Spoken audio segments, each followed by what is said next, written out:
오늘부터 이제 2026년도 1학기 상반기 사역이 시작되죠. 수요 모임도 이제 시작이 되고 이번 주부터 다락방이 되는데요. 이번 상반기에는 오카노 목사님이 쓰신 다락방 교재인 에베소서를 가지고 좀 하길 원합니다. 에베소서 같은 경우에 저희 교회가 처음에 개척했을 때 한 번 했었어요. 그런데 조금 시간도 오래됐고 그때 못하신 분들도 있기 때문에 한번 같이 보면서 은혜를 봤으면 좋겠습니다. 그래서 오늘부터 상반기에는 에베소서 가지고 함께 다락방 교제 진행한다는 거 기억해 주시면 좋을 것 같고 함께 배워보도록 하겠습니다. 오늘은 1과죠. 에베소 교회와 바울의 인사라는 제목을 가지고 에베소서 1장 1절부터 2절까지 말씀을 좀 살펴봤으면 좋겠습니다. 먼저 마음의 문을 열매를 같이 한번 볼까요? 마음의 문을 열매를 같이 읽도록 하겠습니다. 에베소서는 바울이 로마 감옥에 수감되어 있을 동안 쓴 4편의 서신 중 하나다.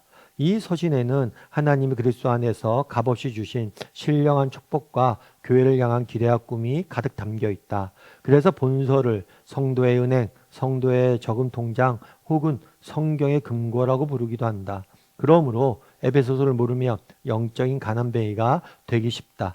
아버지는 엄청난 부자인데 아들은 우리가 빈민굴에 살아서야 되겠는가? 하늘의 축복으로 부유한 삶을 누리고 주님의 교회가 지닌 신령한 은혜 속에서 무럭무럭 자라가야 할 것이다. 에베소서에 대해서 우리가 배우게 되는데 에베소서는 바울이 로마 감옥에 쓴 편지 중에 하나라고 이야기합니다.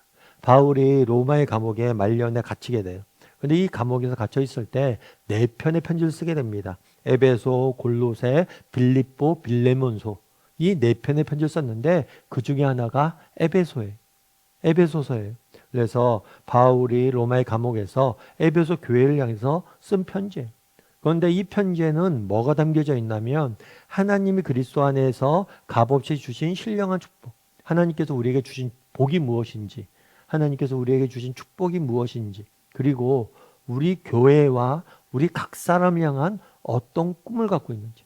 그래서 에베소의 중심 주제는 축복과 꿈이에요.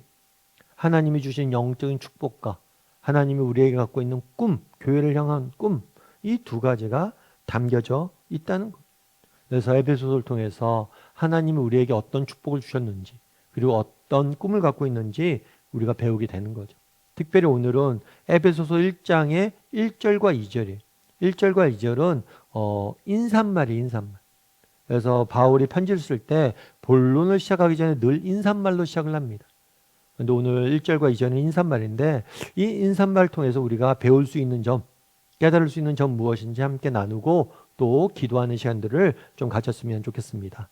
말씀에 씨를 뿌리며 한번 같이 보도록 하죠. 1번입니다. 바울은 에베소 교회를 제3차 선교 여행 중에 개척했다. 사도행전 19장 8절부터 20절을 읽고 다음을 정리해봐라.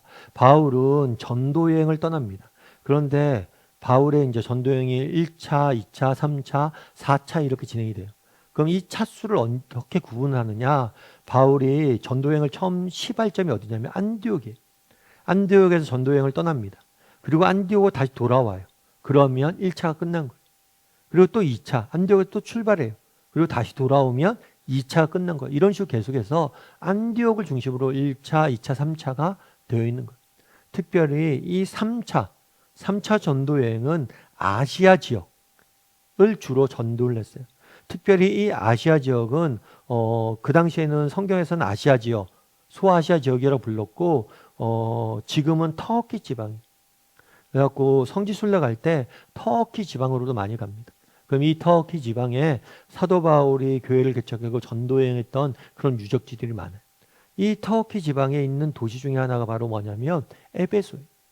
그런데 이 에베소는 3차 전도여행 때 굉장히 중요한 역할을 했습니다. 뭐냐면 그 전까지는 바울이 어떻게 사역을 했냐면 예를 들어서 뭐 아테네를 갑니다. 그 다음에 그 다음 도시를 가요. 그 다음에 그 다음 도시를 가요. 이렇게 계속해서 도시를 다니면서 전도를 했어요. 그런데 3차 전도여행 때는 어떻게 했냐면 에베소에 머뭅니다. 머물고 이 에베소에서 머물 때 사람들이 이 인근에 있는 사람들이 와요. 와서 뭘 하냐면 배워요. 배운 다음에 다시 뭐란 거예요? 돌아가서 교회를 개척합니다. 이런 식으로 진행돼요. 그래서 에베소에서는 일종의 신학교를 만든 거예요. 그래서 신학교에 와서 사람들이 배우고 각자 도시로 돌아가서 교회를 개척하는 이런 형식으로 바울이 여러 곳을 다니면서 하는 게 아니라 한 곳에 머물면서 제자를 양성해서 제자들이 나가서 복음을 전하는 방식으로 전도 여행이 바뀌어요. 그래서 에베소 교회에 편지를 보냈잖아요. 이것은 에베소 교회라는 에베소 지역에 있는 교회 성도들을 대상으로 한 것이기도 하지만 이 에베소 주변에서 이곳에 와서 배우고 갔잖아요.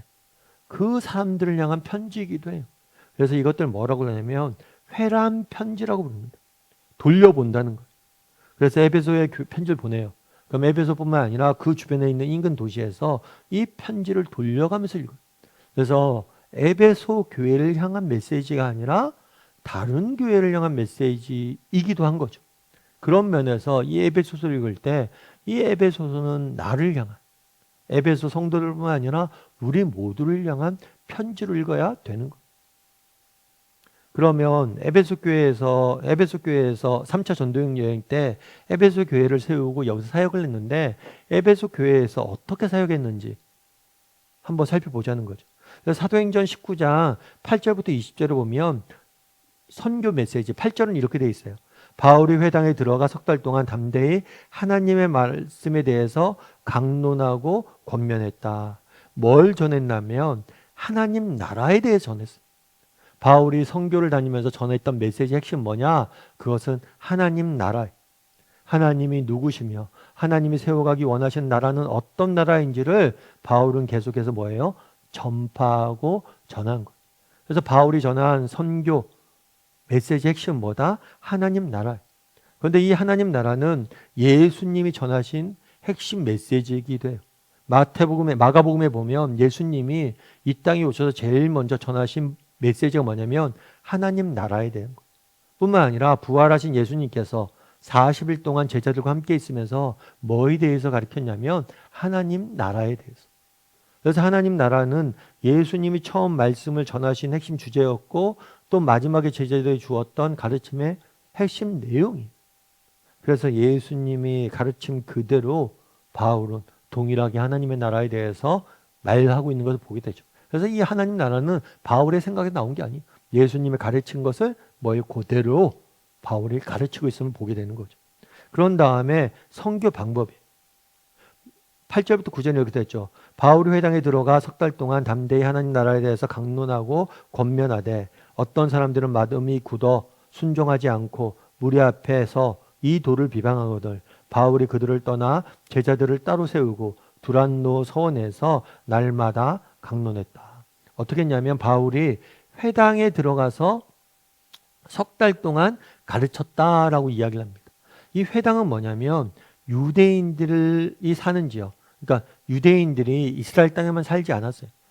유대인들이 바벨론의 포로로 잡혀가면서부터 시작을 해서 다양한 지역에 흩어서 살았잖아요. 그래서 유대인들이 자기가 거주하고 있는 지역에 뭘 지었냐면 회당을 지었어요. 그래서 이곳에서 하나님의 말씀을 배우고 하나님 앞에 예배드리는 그런 장소였어요. 그래서 유대인들이 있는 지역은 회당이었고 바울은 전도를 다닐 때 이 회당에 가서 뭘 했냐면 사람들에게 하나님의 말씀을 예수님과 하나님 나라에 대해서 가르쳤어요. 가르쳤을 때 두 가지 표현이 있어요. 강론하며 권면했다. 강론하다는 것은 말씀을 가르쳤다는 거예요.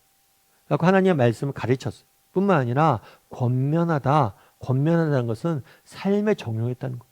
삶을 어떻게 살아야 된다. 사람들을 이렇게 해야 된다. 그러니까 하나님의 말씀, 성경에 대해서 가르칠 뿐만 아니라 이 성경대로 어떻게 살아야 될지에 대해서 적용을 나눈 거죠.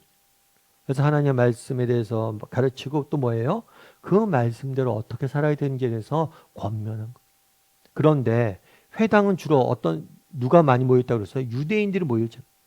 그 당시 유대인들은 기독교를 적대시하고 경계했어요. 결국에 석 달 동안 가르쳤는데 열매가 많지 않았어요. 그러자 바울이 이번에는 어디를 했냐면 제자들을 따로 세운 다음에 두란노 서원에서 말씀을 가르쳤어요. 이 두란노 서원은 뭐냐면 원래 이 헬라 문화권에 있는 아테네 그리스, 헬라 그리스잖아요. 그리스는 철학이 발달했어요. 그리고 헬라 문화권에 있는 도시에는 이런 서원이 많았어요. 철학 강좌가 열리는 곳이. 철학 강좌가 열리는 서원. 그런 모임 장소가 있는 거예요. 이 모임장에서 빌린 거예요. 낮에 철학 강좌가 없을 때 잠깐 빌려서 그곳을 사용했던 거예요. 그래서 그곳에서 뭘 했어요? 말씀을 날마다 강론하고 가르쳤던 거예요. 그래서 회당에서 또 서원에서 하나님의 말씀을 가르친 거예요. 앞서도 설명했던 것처럼 단순히 에베소 지역에 서 있는 사람들뿐만이 아니라 사방에서 그곳에 말씀 배우러 왔어요. 그래서 배우게 된 거죠. 그럼 선교의 열매는 뭐냐? 믿는 사람이 많이 와서 자복하여 행한 일을 알리며 또 마술을 행하던 많은 사람이 그 책을 모아가지고 와서 모든 사람 앞에서 불사르니 그 책의 값이 은 5만이나 되었더라라고 이야기를 해요. 그러니까 많은 믿는 사람들이 많이 생겨났어요. 근데 단순히 믿는 것뿐만 아니라 삶의 변화가 일어난 거예요. 그 중에서 마술을 행하는 사람들이 있어요. 그 당시 에베소에서는 이 마술이 굉장히 흥행했습니다. 그리고 이게 마술이 굉장히 큰 사업이었어요. 그래서 마치 18세기에 영국에서 노예 산업이 굉장히 영국이 3분의 1 차지하는 산업이었던 것처럼 이 마술 산업, 점치고 막 이렇게 하는 거, 이런 거 사업들이 굉장히 에베소에서 큰 비중을 차지했어요. 그래서 이 사업에 종사하던 사람들이 뭐예요? 예수님을 믿고 뭐란 거예요? 이 마술책들을 다 불살라 없앤 거예요. 근데 그 책값만 은 5만이다. 은 5만 드라크마라는 거예요. 이 드라크마는 한 사람의 하루 일당이에요. 그래서 은 5만은 뭐냐면 한 사람 하루 일당이 5만 원이다. 그럼 우리나라 돈으로 지금 5만 원이다 그러면 25억에 해당되는 이야기. 엄청난 양의 책을 불사른 거. 그만큼 삶의 변화가 일어났던 거죠. 아까 얘기했던 것처럼 강론하며 권면했잖아요. 하나님의 말씀 가르치는 것뿐만 아니라 권면하고 삶의 변화가 일어났던 거예요. 여러분 우리가 다락방에서도 마찬가지. 여러분 우리가 다락방에서 하나님 말씀을 배우잖아요. 이 말씀을 배울 때 단순히 배워서 아는 데서 멈추면 안 돼요. 이것이 뭘로 해야 돼요? 우리 삶의 변화로 인할. 그래서 다락방 내에서 우리가 뭐 어떤 얘기를 많이 하면 각자의 삶의 이야기를 하고 또 삶 속에서 일어난 변화들에 대해서 이야기를 하고 같이 나누어야 되는 거예요. 그 다음 선교 기간은 어떻게 되느냐? 10절에 보면 이렇게 돼 있어요. 2해 동안 이같이 아시아에 사는 자와 유대인과 헬라인이나 주의 말씀을 듣더라. 2해 동안 두란노 소원에서 말씀을 가르쳤어요.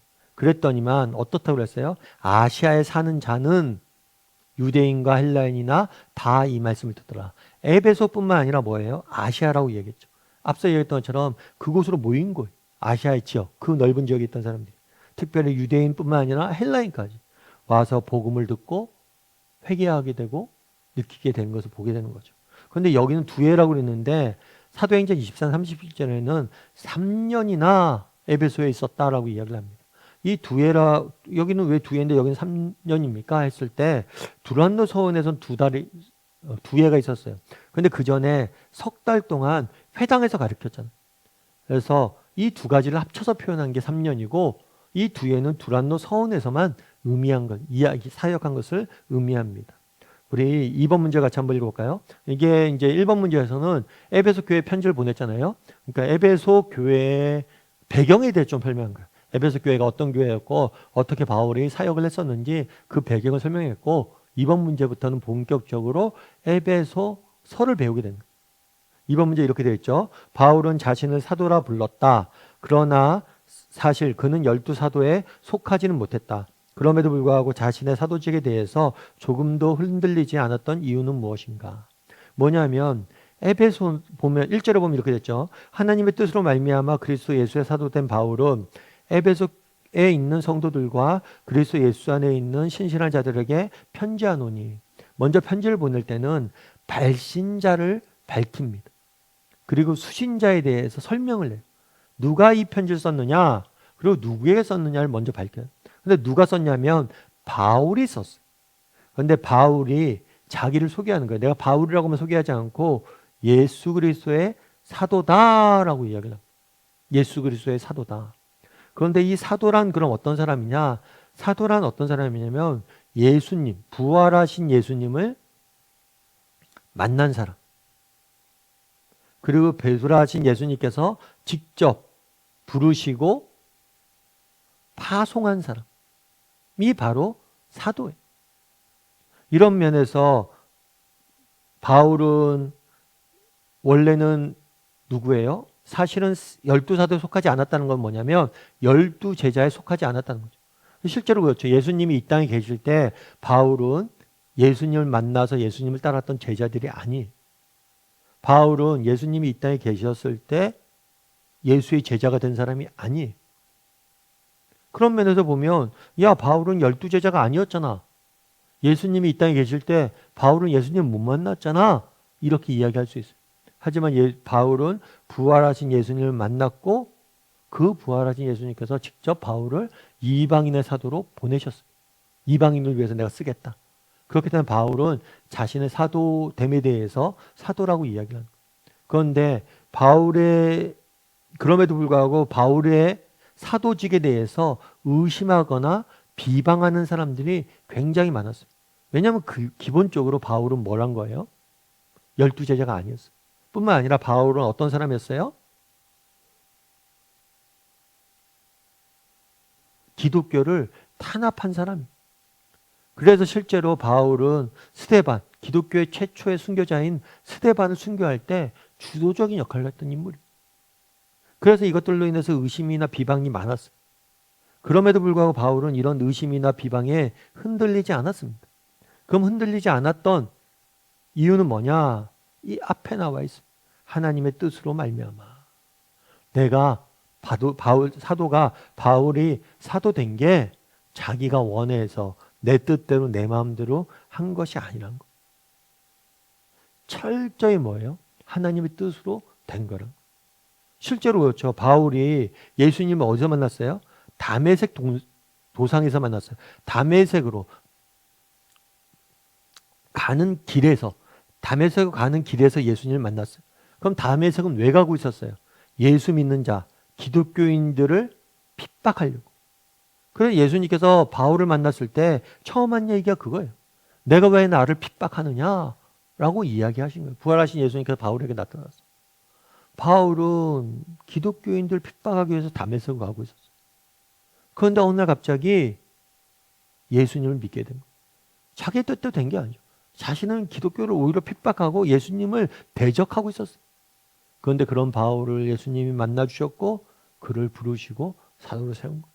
그래서 자기가 예수님을 믿게 된 것, 그리고 자기가 사도가 된 것이 철저히 하나님의 뜻으로 된 거다라는 고백이 있었던 거죠. 고린도전서 15장 19절은 그래서 이렇게 이야기합니다. 나는 사도 중에 가장 작은 자다. 사도 중에 가장 작은 자라고 한 이유는 뭐예요? 앞서 얘기했던 것처럼 자기는 12사도가 아니에요. 12제자가 아니에요. 오히려 기독교를 핍박했던 사람이, 나는 하나님의 교회를 박해했던 사람이라는 거예요.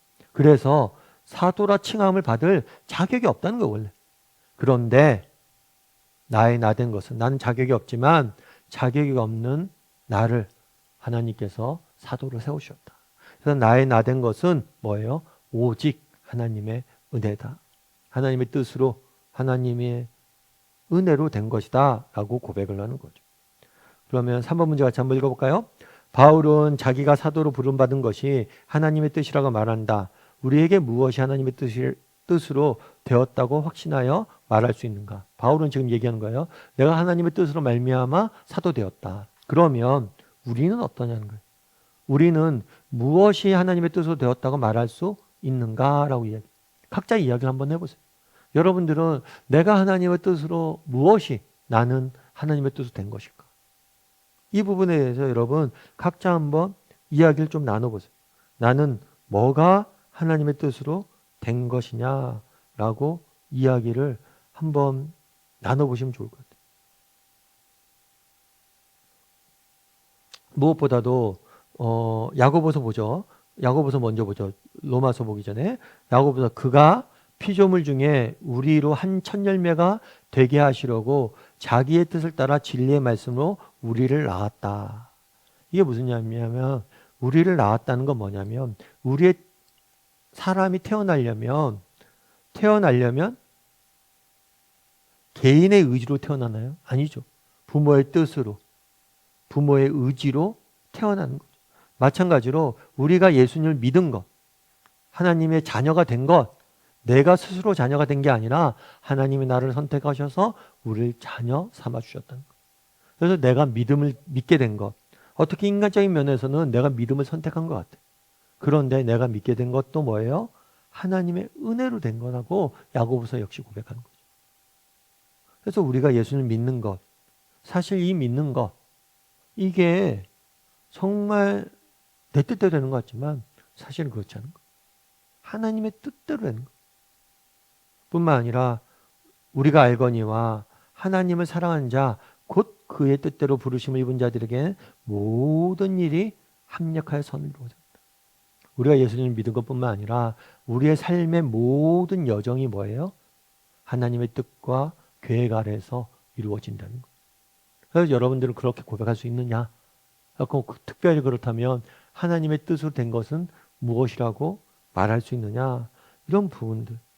정말 하나님의 살아가는 모든 과정들. 이 모든 것이 하나님의 뜻으로 됐고 그것들을 통해서 하나님께서 선을 이루어 가신다라고 고백할 수 있는지 한번 이야기를 나눠봤으면 좋겠어요.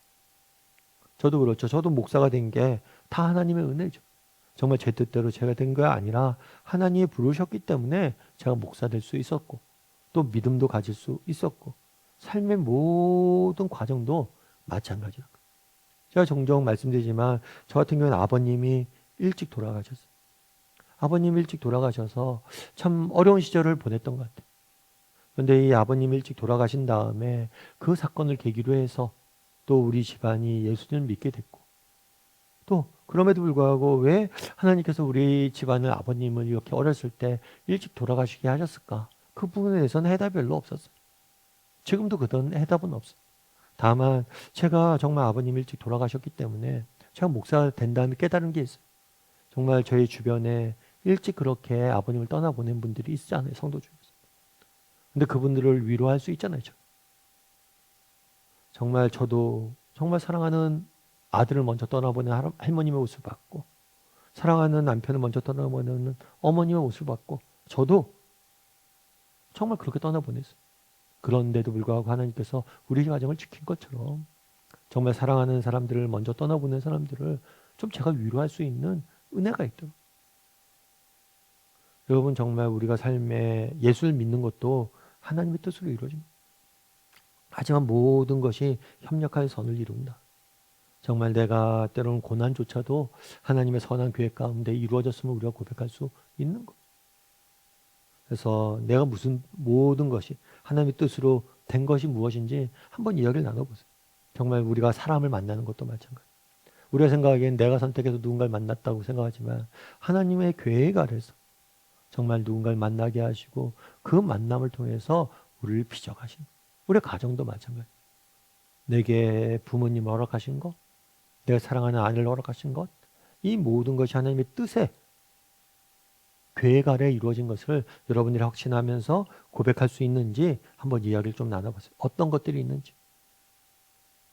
4번 문제 같이 한번 볼까요? 사도 바울은 에베소 교회의 신자를 어떻게 부르고 있는가? 앞서 얘기했던 1절에서 보면 앞부분에 대해서는 발신자예요. 보는 사람이 누구냐? 그럼 받는 사람이 누구냐?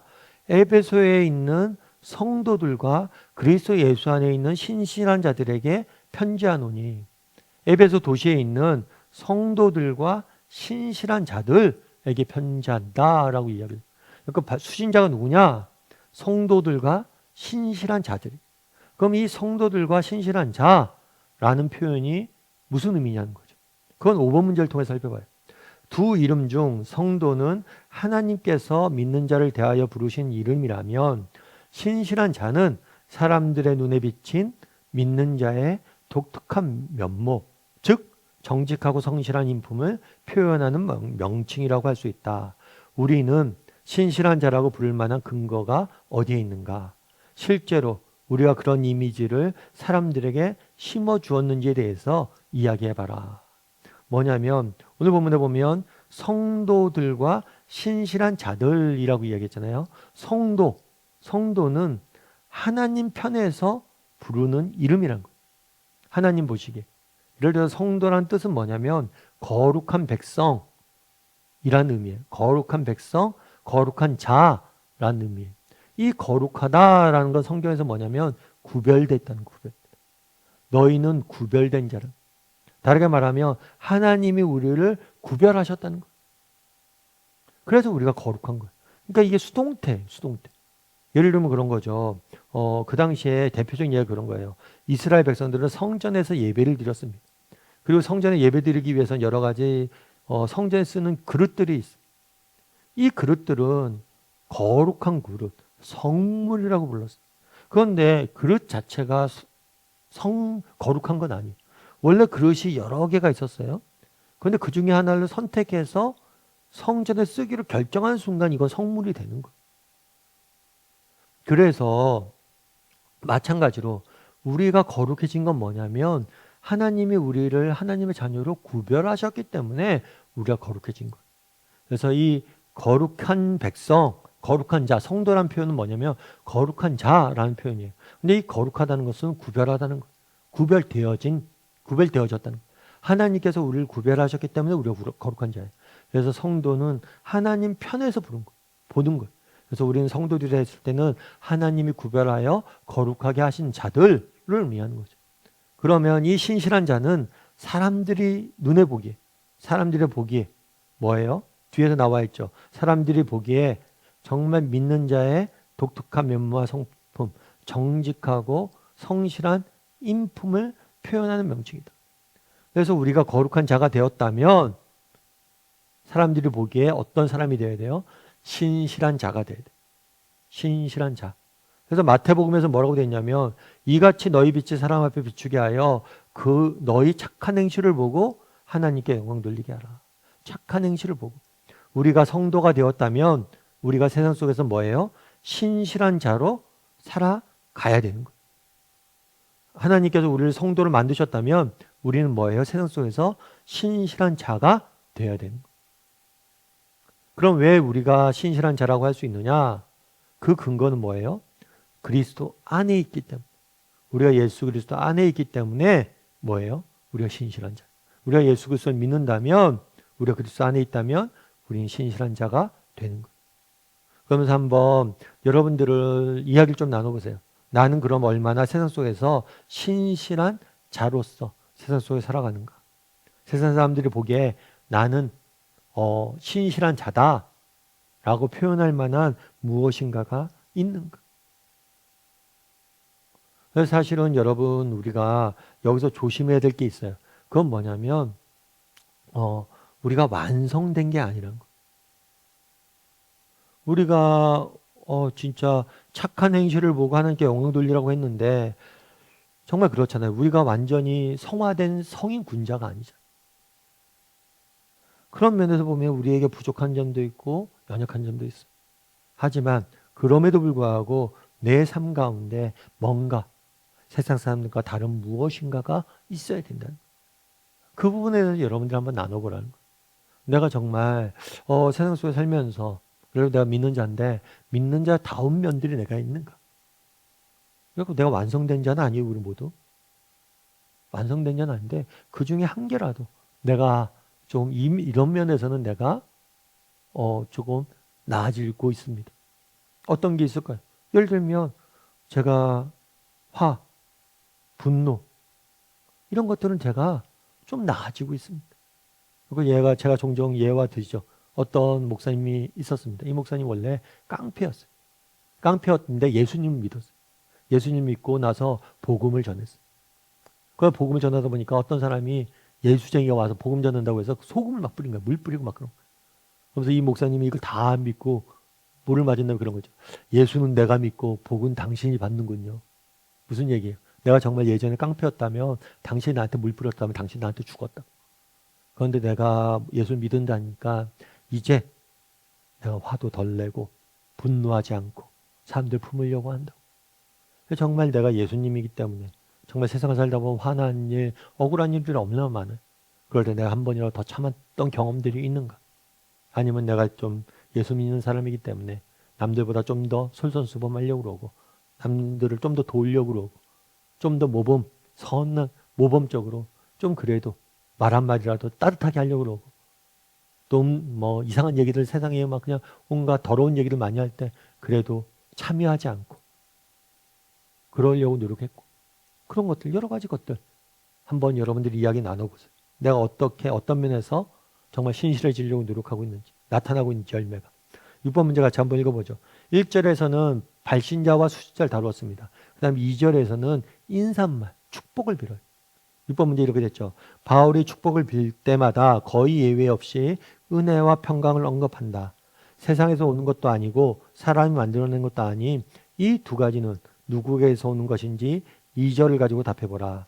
하나님 우리 주 예수 그리스도와 하나님 아버지와 우리 아버지와 주 예수 그리스도로부터 은혜와 평강이 너희에게 있을지어다. 늘 바울은 뭘 하냐면 은혜와 평강이 너희에게 있을 것이다 라고 이야기했죠.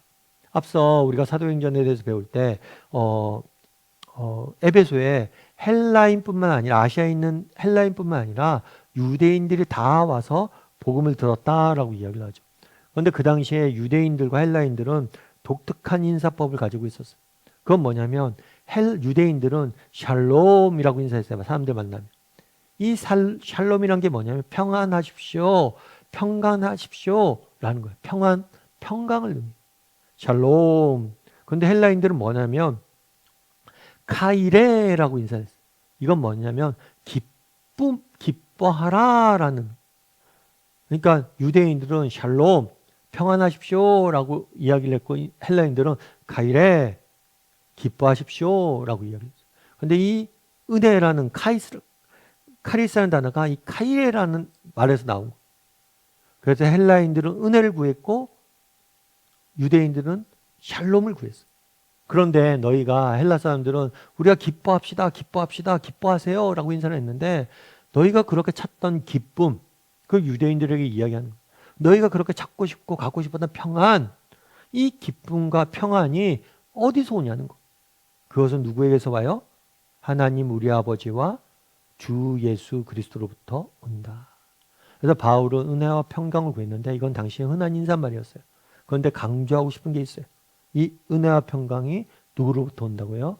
예수 그리스도. 우리 하나님으로부터 온다는 거예요. 그래서 그 부분에 대해서 강조해서 이야기하고 인사하고 있는 거예요. 그래서 너희가 구하고 있던 기쁨과 평안이 하나님과 아버지로부터 하나님과 예수 그리스도부터 너희에게 있기를 내가 구한다. 그래서 우리가 구하는 참된 기쁨과 평안은 어디서 맛볼 수 있습니까? 하나님과 예수 그리스도에서 맛볼 수 있음을 이 인사말에서 바울이 담아둔 거예요. 7번 문제 같이 한번 읽어볼까요? 하나님이 주시는 은혜와 평강은 어떤 점에서 특별한가? 요한복음 1장 14절에 이렇게 되어 있어요. 말씀이 육신이 되어 우리 가운데 거하심에 우리가 그의 영광을 보니 아버지의 독생자의 영광이요 은혜와 진리의 충만이더라. 여기서 말씀은 예수님이에요. 예수님이 육신이 되었다. 육신을 믿고 이 땅에 오셨죠. 그래서 우리 가운데 거하셨다. 우리 가운데 함께 하셨다. 이 거하셨다는 건 장막을 치셨다는 거예요. 자, 집을 짓고 우리 함께 사셨다는 거예요. 그래서 우리가 예수님을 통해서 뭐냐면 하나님의 영광을 보게 된 거예요. 하나님의 아들의 영광을 우리가 봤다는 거예요. 뿐만 아니라 예수님을 통해서 우리가 은혜와 진리의 충만을 느꼈다. 충만하다는 거예요.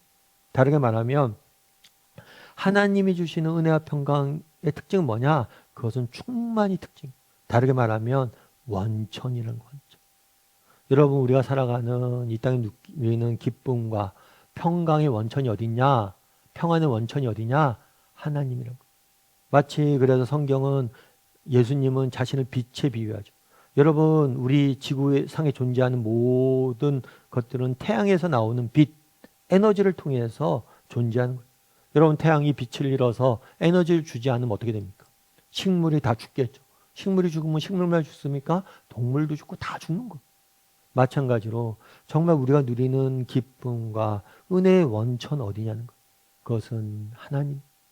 하나님이 우리를 지으시고 이 땅을 돌보시고 우리를 먹이시고 우리 인생을 붙들고 있기 때문에 우리가 뭘 하는 거예요? 기쁨과 평안을 맛보게 되는 거예요. 정말 하나님께서 우리에게 은혜 주시지 않고 우리 인생을 붙들지 않는다면 우리 인생은 어떤 기쁨도 어떤 만족도 누리지 못해.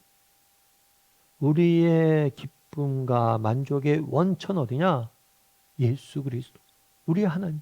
우리 하나님 우리 인생을 붙잡고 계시기 때문에 맛보게 되는 거예요. 요한복음에서는 그렇게 이야기하죠.